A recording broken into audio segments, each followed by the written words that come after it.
ខេឥឡូវបត់ពេលរាត្រីដែលជួបភ័ក្រព្រះរាជពន្ធដោយសម្ដេចព្រះបាទនរោត្តមសីហនុអូខេពេលរាត្រីបានជួបថ្លៃគូសង្សារនេះគឺជាវាសនាដែលបានសាពីឧបេចិត្តសំគាល់ថាអស់ពលលែងរីលេបងមិនបែកចិត្តទេ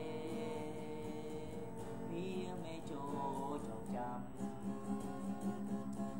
មុនដូចនាវារសានតាមវាណាដែលនាំទៅឆ្ងាយតែរូបអូនសោភីមានលះសែនថាចាយអូនអើយបងសប្បាយ